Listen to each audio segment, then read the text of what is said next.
All right, welcome back to Boring Reviews. Nick here. Gabe, the Night Watchman.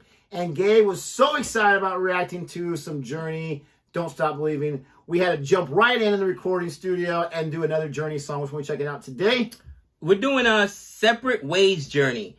And, you know, it's so funny because when you gave me the band name, again, just by the crowd that I'm associate them with. And it's funny how you associate one thing thought they were sleepy with another. Yeah, I thought it was more like a sleepy, kind of like maybe because the tickets are expensive. Now I'm thinking about it. If they do have a large following, it could be that. Because, dude, you know what Taylor Swift tickets were? I don't know. Yeah. Oh my gosh! So if they got a following, maybe their band, like Elton John came to Vegas. My gosh, he sold out. And that was his final tour. The arena, the Raider Stadium. Like, was that 68,000 seats? That's insane, bro. And I mean, there was no $100 tickets in there, cousin. Everything was expensive. So that's why I'm like, maybe that's why that's the crowd I associate Journey with. But I was like, oh, this is kind of like a soft older music, because you know I like hard rock and I like. Slay it. He said they slay, and then I was like, wait, they slay? Like, oh, they slay the guitar, they slay the instruments, they rock.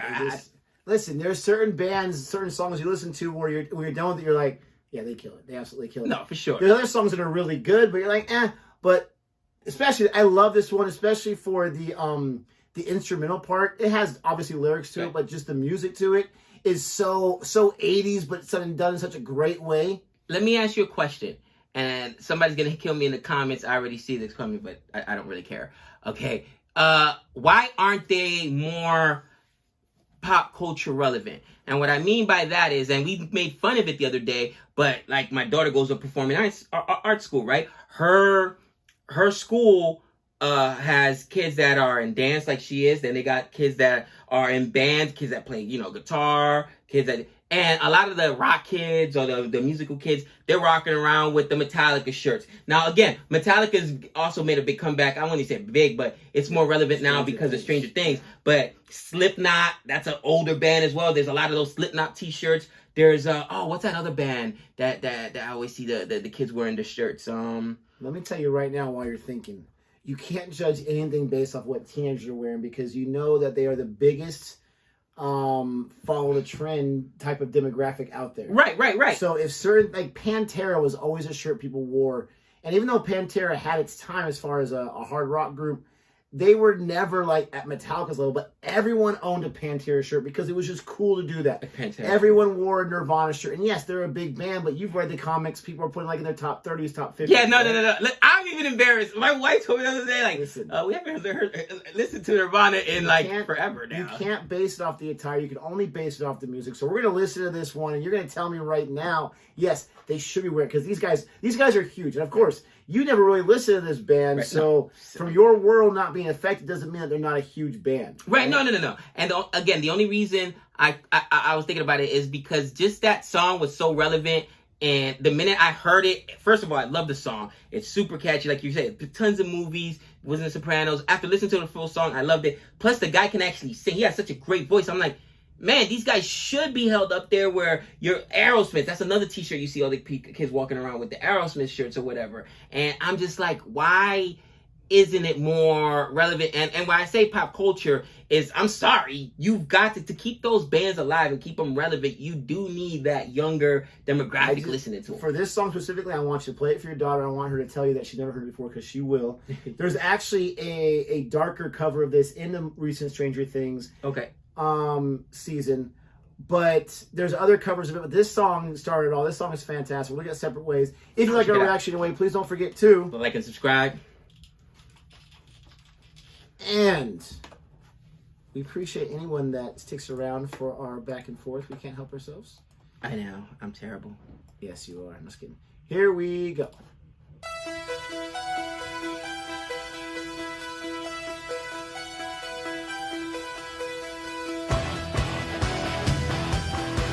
Oh, I love that. Look at these graphics are here.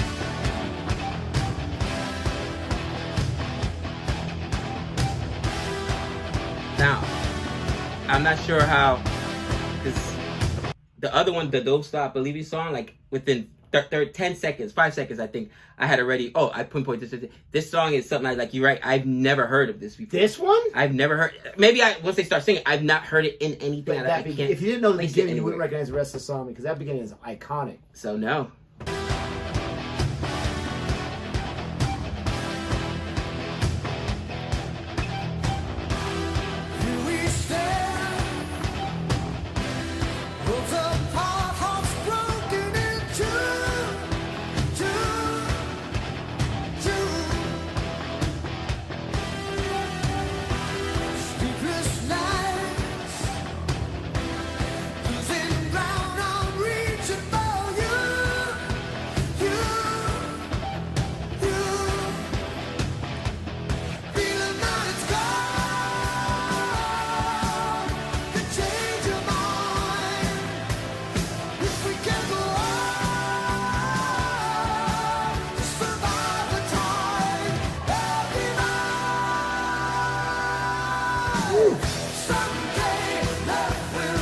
His voice is so clean, man, so rich.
They slay, they slay.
It's an accident. I can't wait. It's an accident.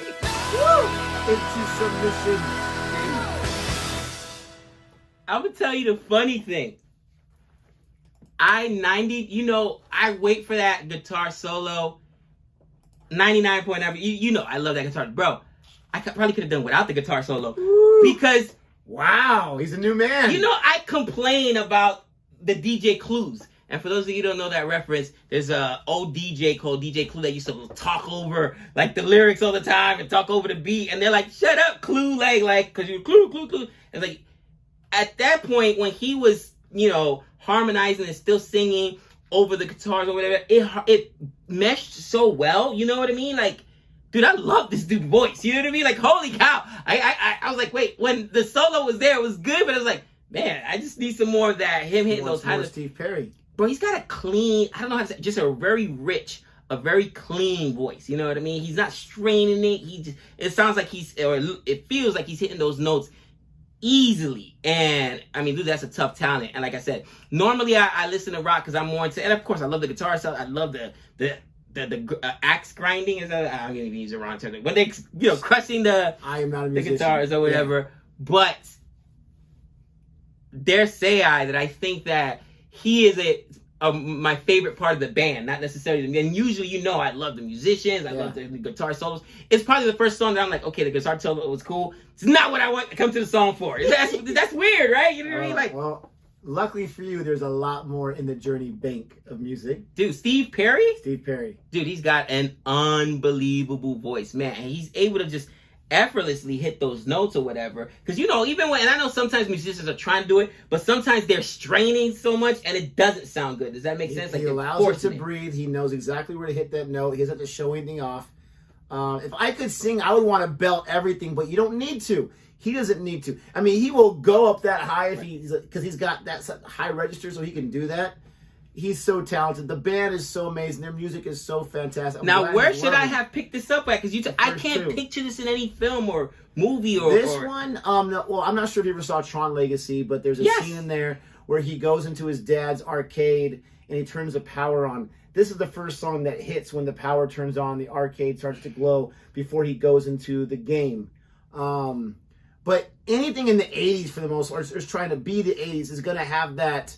Oh, I mean, like, it almost like Eye of the Tiger, kind of like the Rocky films and stuff like from the 80s. It was very much like that. And again, I'm an 80s child. Again, I loved it, but I cannot particularly place it in any movie. And the fact that you mentioned Tron Legacy. What I want you to do whenever you get home is listen to a cover of this. Daughtry has a great one. I'm not sure if you know Daughtry. Daughtry is a great one, but also whatever the one that's on Stranger Things, it's much more solemn, though. And it's actually great for, I think it was used in the trailer for one of the second half of the season. It's great for the trailer because it's just like, like impending doom is coming. Right. So check out the covers. You check out the covers if you don't mind. Let us know what you thought about our reaction, but especially this song. Don't forget to like and subscribe. And until next time. Journey Slay!